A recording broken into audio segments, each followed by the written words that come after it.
look at how much it's cost him in relation to this. He's made it very clear he's not for sale. Before we start, we need to tell you up front we are not a licensed financial planning, accounting or law firm. This is simply an education program which will give you factual information. We do not give any general or specific advice around finance, business, investing, options trading, or anything else. That is not what this presentation does.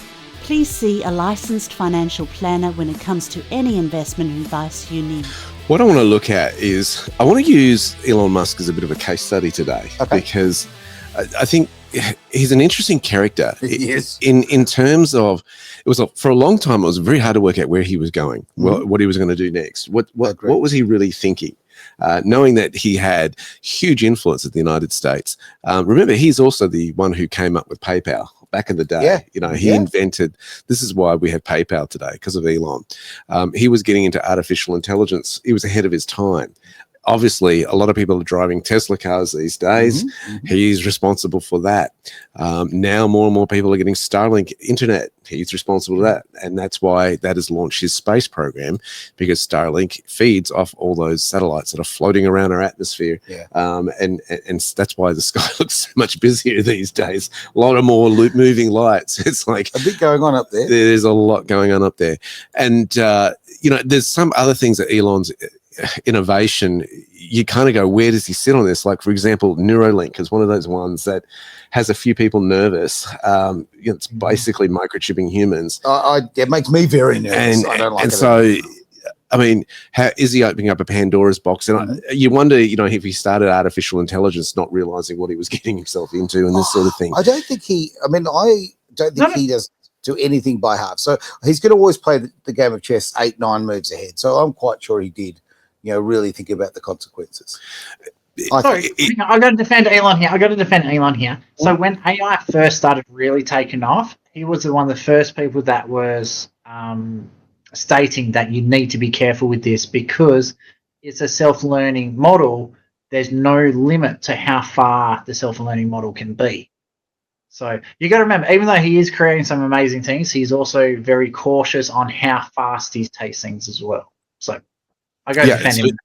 Yeah, I'm not attacking him either. It's just been, in terms of the mix and dialogue around Elon over the years, people haven't quite known where he's sat.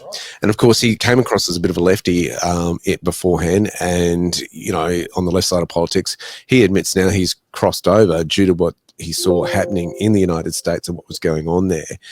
And to see his relationship build with the now President Trump has been interesting to watch as well.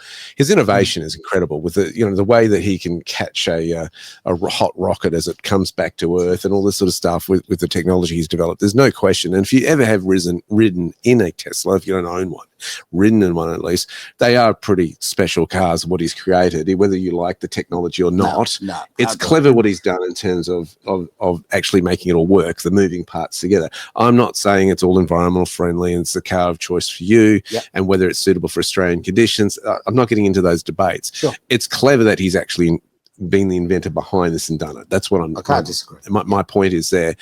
But what I want to talk about now is taking it a step further, because his relationship with the public has certainly changed. He has taken a step that most entrepreneurs are too afraid to do, and that is get political. It's a fine line. And we have seen the mistakes of some companies when they go political, the backlash that has occurred when they've done so. Sure. Thinking of Budweiser and all that whole debacle in terms of, hey, totally not understanding your audience and trying to push it and go a different way, that it's not really, values do not relate to your current database, your current audience. We've also seen that Jaguar do the same sort of thing, right? They've tried to go woke to a very conservative audience and customer base, and you're going, what are they doing? Because they're alienating their customer base by doing so. Elon's an interesting one, and he's really gotten into the DOGE committee here.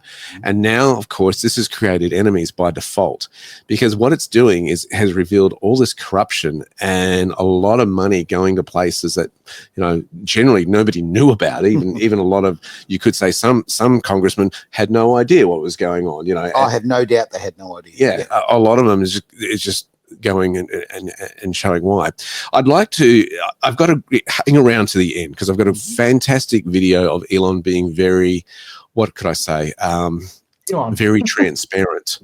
And I think one of the things too is you see the heart of the guy when he has said that he has lost one of his kids, one of his boys, to wokeism.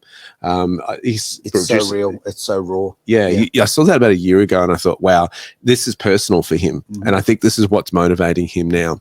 But have a look at what they've uncovered. Some of the things they had, Fox News did an interview with them, and here's a little excerpt of that interview. Let's take a look. Tom Krause, working at Treasury, you are having access to the payment system, oversees all the outgoing payments.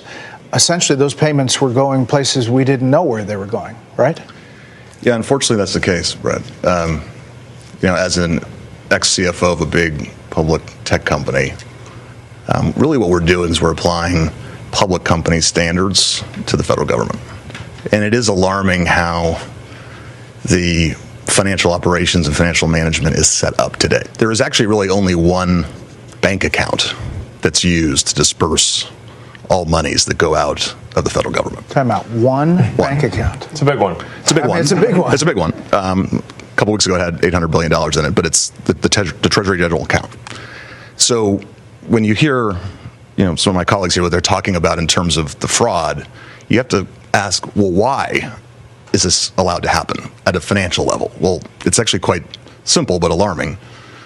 The Treasury, up until now, and thanks to President Trump, we're fixing this. In fact, there was an executive order that he just signed the other day, which is protecting America's bank account, because it really is the taxpayers' money. One, we're changing the culture. The culture is been not a lot of caring and not a lot of commitment to doing what's right relative to financial operations. There's a $500 billion of fraud every year. There's hundreds of billion dollars of improper payments, and we can't pass an audit.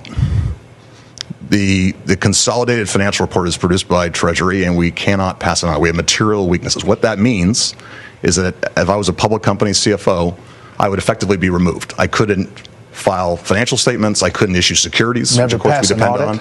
Can't pass an audit. Right. The federal government cannot pass an audit. It's impossible. In fact, in order to pass an audit, you need the information necessary to pass an audit.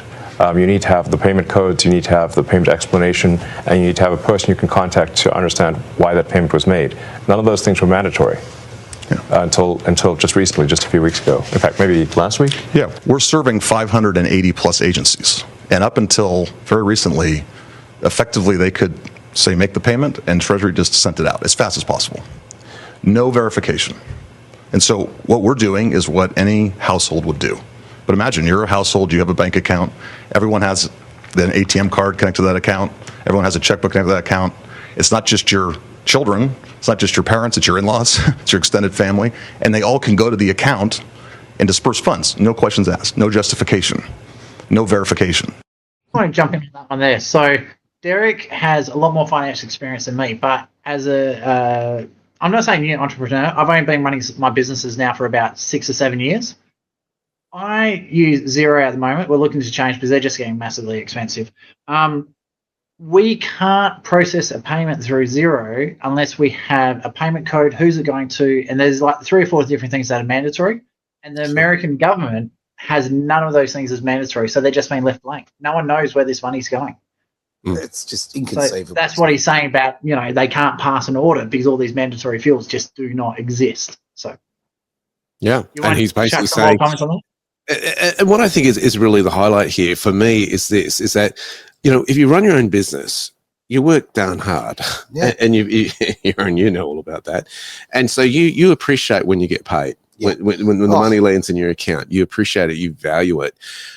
The same has not applied when it's been public money by a lot of these bureaucrats, because it's like an attitude of, this isn't our money. We haven't had to execute our own sweat and toil to, accomplish this. It's been someone else's money. Other people's money. And the apathy is just, it's embarrassing, to be honest with you. Yeah. And I think in many ways, having been someone who has, had to look after other people's financing, I've run US property syndications before and this sort of stuff, you actually need to look after someone else's money better than you look after your own. So. You've got to up the level. Yep. But unfortunately, it's very easy to slip into lazy mode and go, oh, she'll be right, mate. And I think that's the problem that they've got here.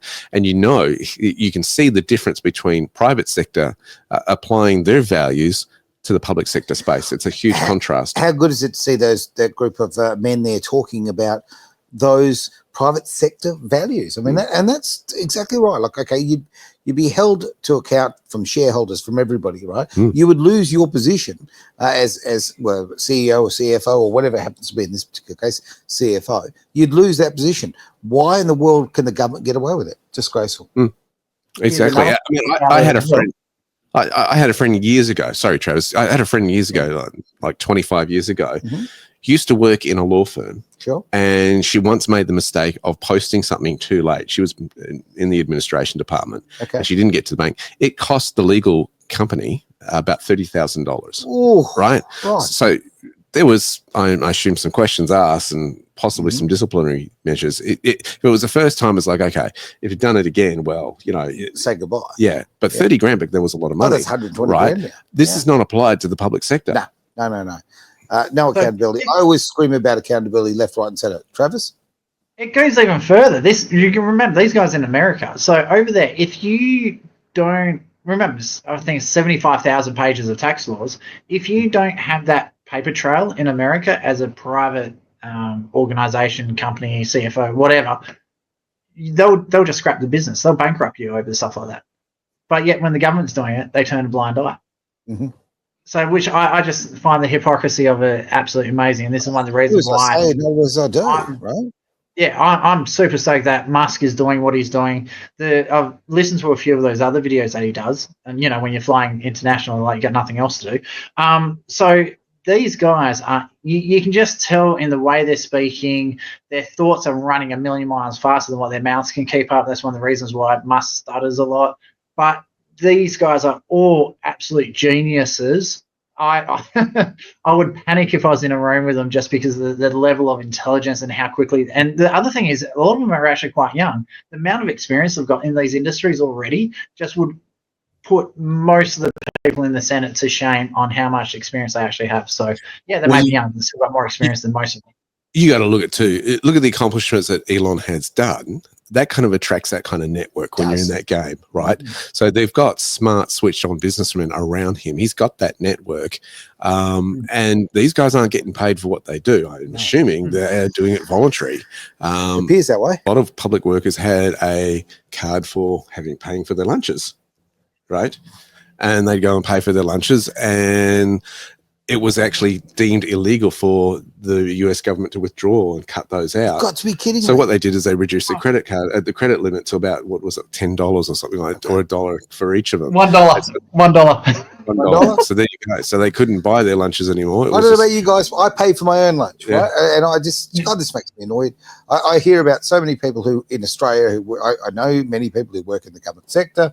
And, it seems like every single day there's another excuse for a cake. It seems like every day there's another excuse for a platter. I mean, I know these are small amounts of money, but again, it kind of comes down to the attitude. Well, that even happens in the private sector. I remember my wife telling me she worked for one particular company, and Friday she was in admin, receptionist, that sort of stuff, and they would put in a drink order, alcohol order for Friday drinks, and it was just thousands upon thousands upon thousands of dollars. These workers were just basically, let's drink up on the company. Well, it wasn't surprising. And then I saw the wastage too at the Christmas party. It was down there at the Burswood. Right. And there were like there were about 7 tables that were empty at the Christmas party. Wow. And they had this whole huge ballroom, brought all your, friends, partners type thing, spouses, significant others. And then there was like 7 tables empty. I thought that is a lot of wastage right there. I thought either this company's doing really, really well or whatever. Well, surprise, surprise, a few months later, my wife's being called in amongst all these other stuff for redundancies and stuff like that. So, it affects stuff. It affects government. It affects how much you are taxed when public servants are wasting the funds that they've collected from you, and they need to be held accountable because, again, they are public servants. Agreed. All right. Do we have another video? Well, I know we have. What is the next video that you've got lined up for us? So let's have a look at the next one. This is more from the DOGE committee and what they've been discovering. Let's take a look at this. The sheer amount of waste and fraud in the government. It is astonishing. It's mind-blowing. We routinely encounter wastes of $1 billion or more, casually. For example, like the simple survey that was literally 10-question survey that you could do with SurveyMonkey, cost you about $10,000. The government was being charged almost $1 billion for that. For just the survey? $1 billion for a simple online survey. Do you like the national park? And then there appeared to be no feedback loop for what would be done with that survey. So the survey would just go into nothing. It was like insane. Wow. $1 billion for something could be done for $10,000. $1 billion. And again, this comes back to efficiency, right? Exactly what they're there for. Because, oh my word. And the issue was the survey found nothing, so they just moved on. Of course, just move on. What do you do? That's $1 billion just disappeared. I'd love to charge someone $1 billion for a survey. Wouldn't that be fantastic? I'd change my business model. Survey for that. says, welcome home. How much telemarketing do you want me to do? Oh, you know tell you what. The other thing is, if you do a survey, like you just jump onto ChatGPT, say, hey, do these questions. I need 10 questions. They slap that into the thing, send it out. Like, it's just $1 billion. That's an insane amount of money. Like, well, there's in a lot of Australia, you can buy a coffee for that. Yes, to answer Josh's question there, I'll bring his comment up there. Now, there we go. You can actually read that, Aaron. You haven't got your glasses on. No, I do not. I don't wear glasses. What are you talking about? No, $1 billion. I'll do it for half that. Josh, you know what? Let's tender it out. I'll do it for a quarter of that. Oh, you guys are always undercutting, aren't you? We are. Look at that shocking business sense. You know, we want quality, okay? We really do. Now, Travis, would you like to take this opportunity to explain why you're in Vietnam, though? Yeah, just quickly, I'll go to Josh's question on this one. But we had the same thing happen in WA where Mark McGowan sold the East Perth power station for $1 to Channel 7 dude. I forgot his name. So anyway, so that happens everywhere. Yeah, Kerry. So first of all, visiting the outlaws. No, we have actually moved to Vietnam. So just got sick of the government and all the bullshit that Derek, all the trash that they're putting everyone through. And it's like I can either sit here and continue to give my tax money to the Australian government and have it just pissed up the wall, or I can actually take steps around it and actually just not pay tax full stop and just travel from country to country. So I decided, you know what, I'm not going to suffer another 6 years worth of labour because too many people have their head in the sand. So I'll sort myself out, make a bucket load of money in another country, like 5 times more than what I could in Australia, and then I'll come back and actually run a proper campaign properly. So there's more news on that coming out probably in about 12 months or so, possibly 18 months. But we'll keep them up. Let's jump back to the video. So we're going number 3 now, Derek? Just a second. We will. But just before we do, so of course, what's been happening, of course, since Trump has been doing all this DOGE stuff, is people have been protesting. Now, the typical way in America that people protest is boycotting, right? Okay, they boycott your product. We're not going to buy it and all this sort of stuff. I like it. However, the left have gone a next step on this one. They're not just going to boycott. We're going to burn his cars. We're going to destroy his. Hang on. These are environmentally sensitive people who believe that Teslas are the answer because they keep down, CO2. They're wonderful. Yeah. Why would they do that? You ask them that, and this is what's going on. So in America, you've got this people doing illegal activity now to protest what's been going on. Now the question becomes, how much of that has been funded? How much of that is paid protesting done by activists behind the scenes, which is kind of what's been going on. It's the real issue, not that they're doing audits, is the real issue. The cash flow is stopping elsewhere. That's what we're going to look at. But America being America has fun. They've got protests, and now we've got counter protests. Take a look at this. So there are people protesting against the protesters who are protesting. There you go. There is a Tesla. Yep. The big truck ones that Elon does to parade in front of the protesters on the street against Tesla. The land of the free. Well, how does Musk harm veterans? Well, what he's doing, they're talking about the VA. So they've fired a whole heap of people out the VA.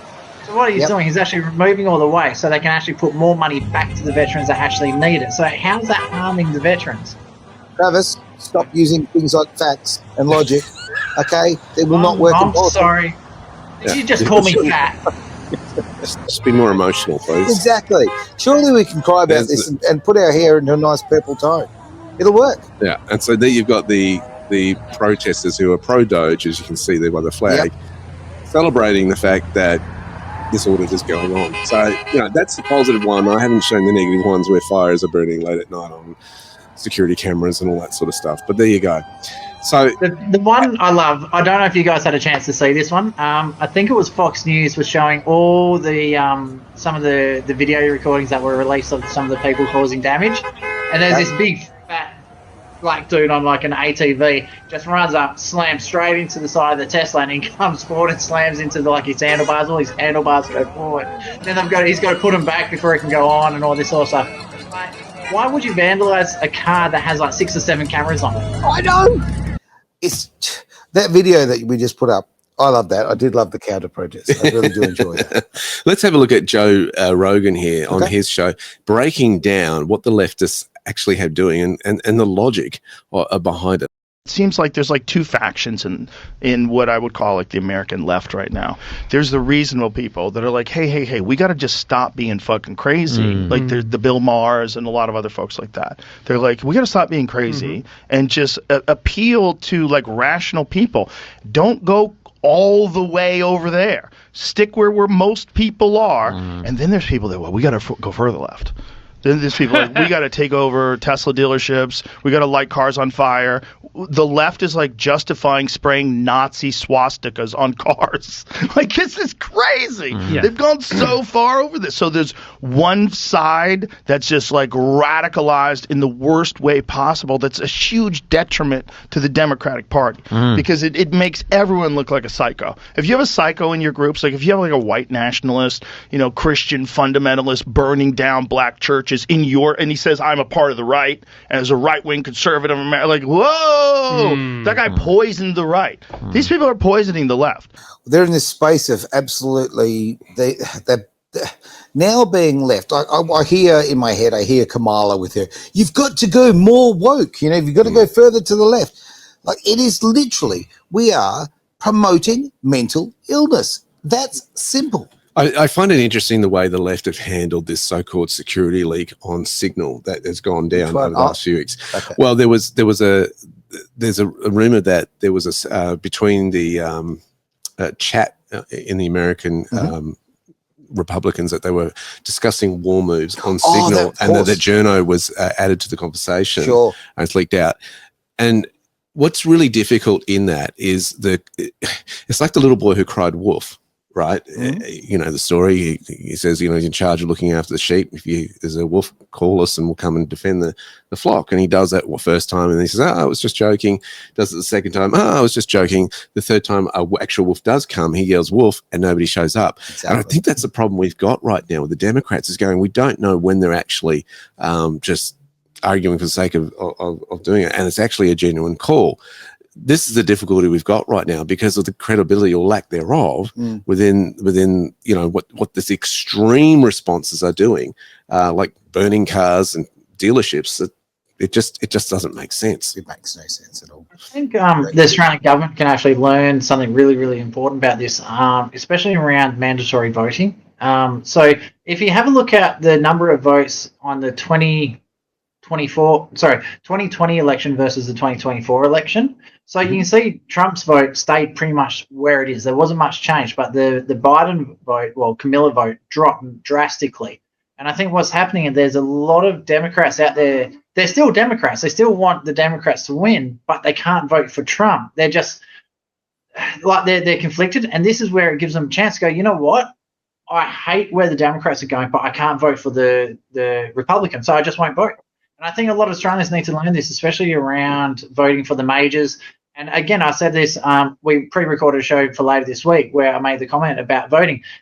Even the Electoral Commission they're not lying to people. They're leaving a lot of stuff out, especially how, let's say there's 8 people on the ballot. If you put 1, 2, 3, and 4 down, they say that's an informal vote. It is only if your first 4 don't get in. But if one of your top 4 get in, there's still a formal vote. So Sure. there's a lot of ways where you can actually, because people don't understand how the systems work, a lot of crap is getting through that really, really shouldn't. And I think this is a way that Australia can learn from what's happening, especially what's going on in America at the moment. So, Well, look, with all the craziness you've got with Albanese, okay, and the ridiculous things that Chalmers says, and I mean, there's just it's a list of just lunacy that's going on, right? Okay, the opposition, when we talk about Dutton isn't stepping up. Here's the problem: like, he's not showing himself as being a big enough opposition. And I think that if you learnt a little bit about or a little marketing from Trump, quite frankly, I'm not saying go that far. I'm just saying, yes, like, he needs to go that far. I don't think he needs to go that far. I think he needs to go far enough Absolutely. that he establishes the Liberal Party as a conservative party again, not Labor. Well, they're going to stand for something. They're not standing for anything. No. They're echoing what the left are doing and going, well, we should do that too. And it's like, okay, well, then why should we vote for you? He is mouthing some of the things that are good, like it was put a halt on immigration, and there's a few other things there. But when it comes down to like the real deciding factors, like leaving the World Economic Forum, cancelling the Paris Agreement, there's a few like major issues that will set in a line in the sand. No, we Australia first before the World Economic Forum.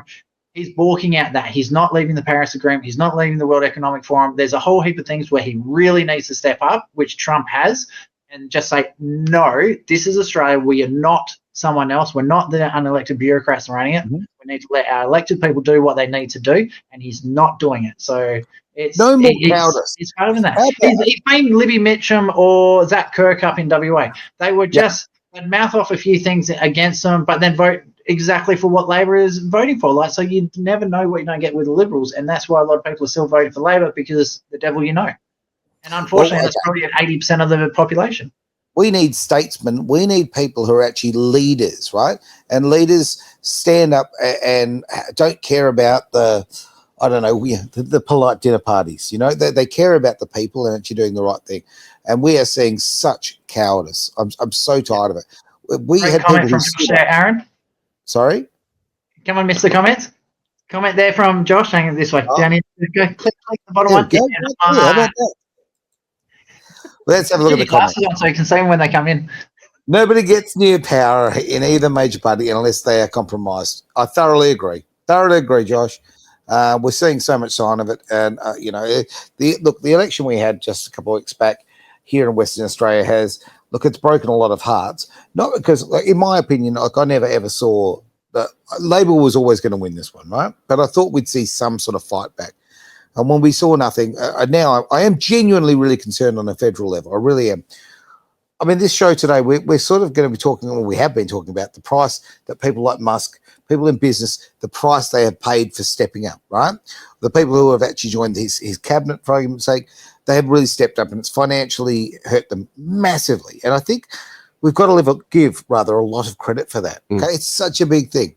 When you stick your head up above the crowd, okay, especially in Australia, tall poppies, chop, chop, chop, chop, chop. In the US, they do celebrate people who do that, which is a wonderful thing. We need to do that in this country. We need to celebrate those who actually step up, and we do not have that at the moment. So just talking about Musk's losses with Tesla when he's gone over to support Donald Trump, it was reported, I just pulled it up there, in Fortune.com reported that he's lost 127 billion in one-day market bloodbath, and that was on the 11th of March. His stock has dropped by 50%. 50%, right? Just imagine losing that much money because you've got ethics. What a screwed up world we live in. I see the point there from Taz. Lovely to see you there, Taz. Now, WA has always been known as Labor. I can't do it. I can't be there in WA for this one, but happy birthday to Tony. He's turning 40, so hey, Tony. Yeah. Happy birthday, mate. Kill a beard. Kill a beard indeed. Hey, but I just want to mention what we've got there with Taz as far as being Labor heavy, which is, to me, makes no sense. And I'll tell you why. This state is inherently conservative, right? So I don't understand why we're so keen on socialism. It makes no sense. Would you like me to explain it to you, Mr. Malloy? Yeah, go for it, mate. Please do. So the vast majority of income for the WA state economy is coming from fishing, mining and farming. So all of these are based around workers, and the only party way back in the day, this is when Labor was actually a good party, they weren't so radicalised and socialist, were the unions were actually trying to stand up for workers that were, I'm not going to say we're getting screwed over by businesses, before a lot of the regulations came out, and I think this is one of the reasons why WA has arguably one of the highest incomes in the state, but we also have arguably some of the highest expenses in the state, and why it's so hard to buy houses now, because the unions did an absolutely amazing job, and they've just made everything so expensive because we get paid so much money. And because if someone turns around and says, right, we can either help your boss or we're going to help you, who you don't vote for. Yeah, I know. But if you help the boss, so when it comes to voting, and why do you think 91% of people supported McGowan with all these regulations on the lockdowns? No. That is not a fair comparison, mate. No. That's not a fair comparison. But this is how people are thinking. So I'm not saying I supported it. It's just people were scared. They knew McGowan, and we had Kirkup as the leader at the time. And we had that other chick before Kirkup who just was useless. They had no idea what she was doing, and she was just mouthing off some things and voting with McGowan anyway. Liz Harvey, thank you. So Labor, we've never really had. Probably Colin Barnett was probably the last Liberal in WA that had the balls to actually stand up, and whether he was right or wrong, he had the balls to be the different to Labor. Every leader of Liberals since has just been Labor light. So that's why there's such a massive vote for Labor in WA. Labor has majority always been a Labor seat. So the recruiting that the Liberal Party did before the last election, and I know a few people they spoke to, right? When they actually spoke to, and this is my opinion from, friendships and relationships I've had for a long, long time, right? They spoke to some people that I have a lot of faith in, who are genuine conservatives, right? Who also have great followings. And guess what? They didn't get endorsed by the Liberal Party. You just wonder, are they deliberately doing this? Are they just tanking the state on purpose? Because when you've got, there were very, very good people out there. Why did they get passed by? It's because people don't care. Yeah, a lot of people don't actually care about the politics. You hear it all the time. Oh, I don't care about politics. I'm not voting for Labor because my husband votes for Labor. Or I'm not voting for Labor because my grandparents told me to vote for Labor. Like back in the 1940s, 1930s, Labor was actually quite a decent party at the time. Now they're not. Like even Liberals aren't a decent party anymore. So, and it's just there's that inherited belief, especially in a lot of families, they just vote, they don't care. And this is why I'm a big supporter of compulsory voting. I think if you don't give a shit, don't vote, but also don't complain when things don't go your way. If you're stuck with like a 45% tax rate, that's because you didn't care. You didn't care who's in power. So anyway. Yeah. No, Travis, I'm actually with you on this one. And I actually was completely against that before. I've always been, I like compulsory voting. I was wrong. Right? Absolutely. I think that, and imagine if people who are politically engaged, people who did their research, actually the people voting, well, guess what? You wouldn't have Labor in every 5 minutes, would you? Right? And that's what they want to keep on the plate. Shall we jump into the next video, gentlemen? Let's have a look at this one. This one is very, make sure this is from the beginning, because this is a really kind of honest, it comes across as very honest. So take a look at this. Can you tell them specifically there's not a conflict of interest in how you're doing it, what you're doing, and the contracts that you're getting with the government? Everything I do is under extreme scrutiny. Every day? Yeah. So there's not an action I can take that doesn't get scrutiny 6 ways to Sunday. It's actually disadvantageous for me to be in the government, not advantageous. Yeah. If I wasn't in the government, I could lobby. And I could push for things that are advantageous to my companies, and probably get it, probably receive them. My companies are suffering because I'm in the government. You just pointed that out a moment ago. Right. Do you think it helps sales if dealerships are being firebombed? Of course not. And Tesla customers are being intimidated all over the country and all over Europe. Mm-hmm. Does that help Tesla?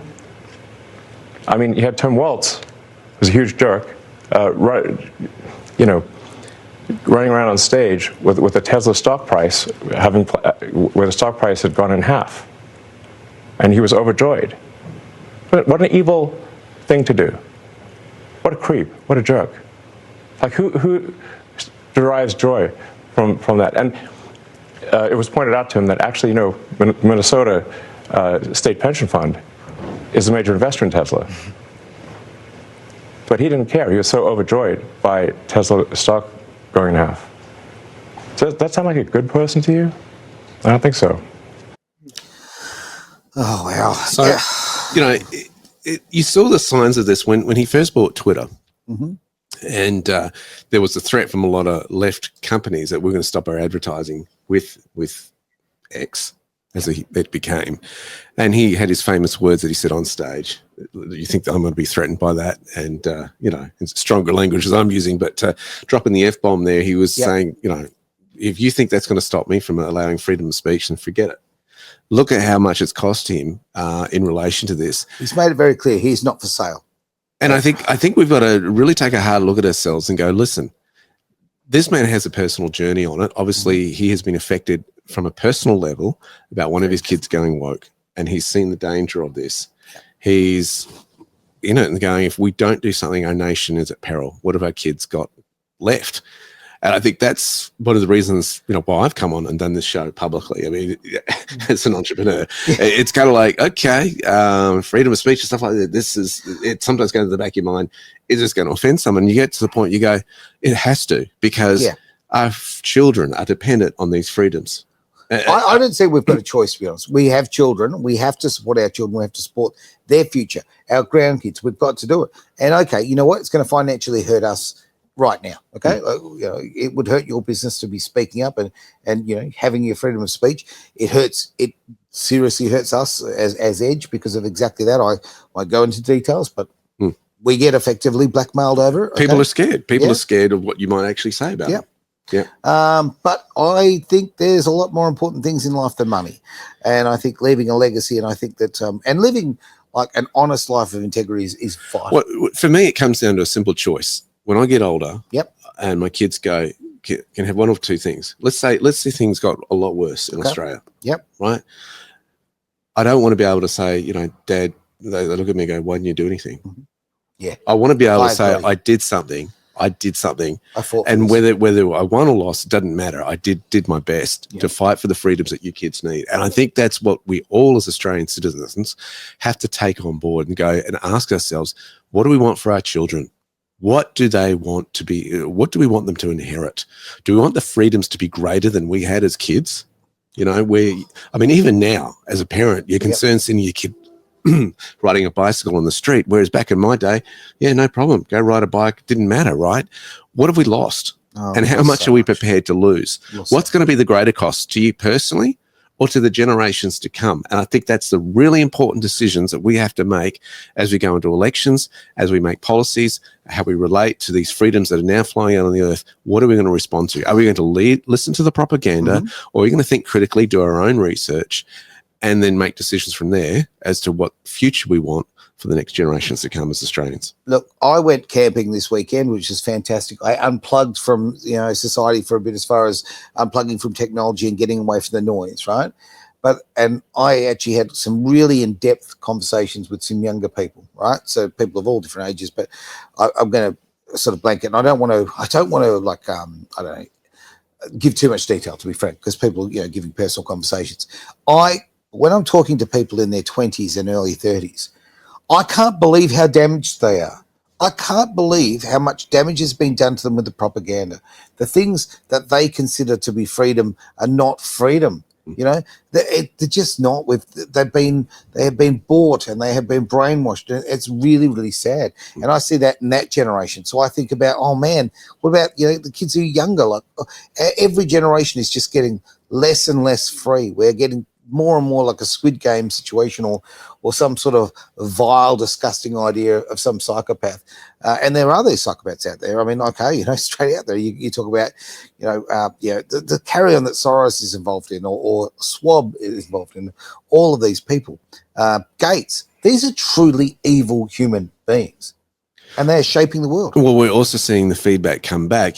Trump has stopped funding things like the World Health Organization for America to do that. The Paris Agreement, as you've mentioned earlier. There is going to be an interesting watch the space where how America relates to the United Nations and what it does there, with it on the offices on their own soil in New York. Where does that put America? What are they going to do if it's seen as organizations are destructive to the America First policy? Yep. I think, we're seeing the flow effect. Australia, last week we were talking about how the universities are crying foul that America's pulled its funding from their programs, their scientific programs, that aren't in America's interest anymore. And it's like, well, what do you do? And you guys want change? Well, here's your change. And it'll be interesting to see, a lot of people are going, well, what do we do now? It's more of a question of why is this happening? It's more the better question. Why is this going on? And I think it's for a long time, there's been such an attack on our freedoms that we need to pull back from the situation and actually go, this is why. And how can we get our freedoms back through all of this?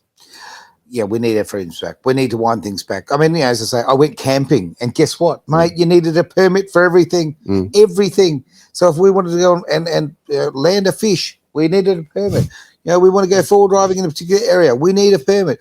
No, we bloody well don't. I pay taxes. Yeah, I pay my taxes. I'll tell you right now, and I should have every right to use my beautiful state the way I want to. Now, we have to be absolutely diligent about this. Once upon a time, you didn't have to pay for water. That's radical to this newer generation. There were no water bills. Yep. So water rate more than our consumption. What's that, Travis? Yeah, on our water rates, we were paying $180 a month for our bill. $40 of that was consumption. The rest were government fees and charges. Yeah. Like, it's just insane.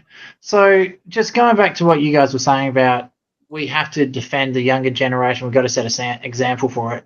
I think it actually goes further than that. There's a lot of people out there that are lost. They're not sure what they can actually do and how to fight back on this one. So that's one of the reasons why we were really happy to go, you know what, even though we were pissed out the government, I could have sat there. My family would have been fine because the way we got ourselves structured and the amount of knowledge we have, thanks to a lot of it to Derek and also Warren Black from Global Wealth Club, the amount of knowledge that he's imparted to us over the last 10 years has been absolutely phenomenal. But people need to see that it's not actually that hard to do. And when you have a look at the cost of living, for example, in Australia, we were spending nearly $70,000 a year just in everyday living expenses. I'm not talking about going out for dinner. Neither Luana or myself smoke or drink. I think we might go out to dinner maybe once every 3 months. We lived an extremely simple life, especially after my motorbike accident. So we went from spending $70,000 a year just on rates, insurances, and bills to $12,000 everything. That's internet, accommodation. We're in Ha Long Bay, which is one of the leading tourist destinations in Vietnam. I am literally maybe 200 meters from the bay itself where we are. We've got all the restaurants around us. I'm 24 stories up in this 2-bedroom, 2-bathroom apartment. Like, it's absolutely stunning where we are. I just fail to understand how Australia has become so messed up in the last 5 years. And I think showing people it is actually a really, really easy thing to relocate, because the faster we start denying the government access to what they want, the faster they'll start coming back. And I hate to see it when people start seeing that there is a way around this, there is a path forward. It's just not in Australia. And once people understand that and they start the mass exodus, I think the government will start coming back around. Well, I think the max exodus started years ago, at least for entrepreneurs who are just tired of all the taxes and tired of all the red tape. I think there's a lot of people who can't get out of that system. Either they can't get passports out, visas out, whatever it might be in the world. And I think while you still have the opportunity, it's the time to, hey, put the heat on in terms of you are the opposition, right? Yeah. If there is no opposition in Parliament like there is in Western Australia, you are the opposition. Right. And I'm not, you don't do anything illegal, but you ask the tough questions to your local politicians. You hold them accountable for what they do. I've seen them run away when I ask those questions. They're absolutely terrified. Cowards. Terrified to get into the deeper issues, what's going on. I mean, my big issue is why 16 million people across the world have been lost their lives from the jibby-jabby. Oh, right? We can't talk about that. We can't talk about that. No, we can't talk about that at all. Let's not talk about the elephant in the room. I mean, it's genocide. Oh, the elephant's dead because they've got too many jibby-jabbies. Yeah. It's just crazy. It really is. But I mean, you know what? Okay, let's flip on this. the fact that we're sitting here and we're having this conversation, and people all around the world right now are watching this, okay? They'll watch it again later on. They'll listen to it at edgeradioaustralia.com. We're having the conversation. When you have the conversation, hopefully you spark change, right? This is the thing.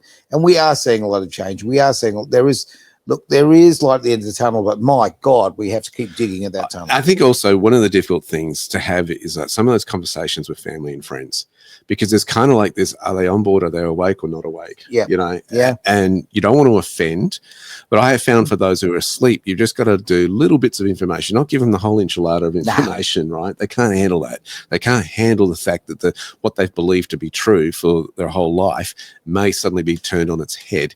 You've got to trickle it in slowly work it over time. There's some who are just going to think you're crazy, and that's fine. Let them think what they want. You know what I mean? You can't do that. And I know it's separated, but again, it comes down to the truth is going to set you free, and you've got to start speaking the truth.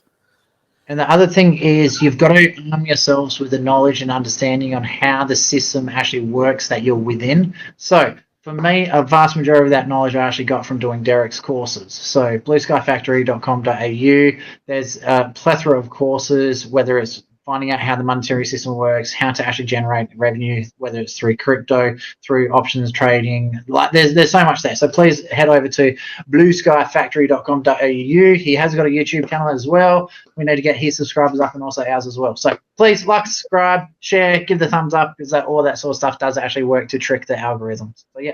Absolutely. And the algorithm is not our friend, so we need every bit of help we can possibly get.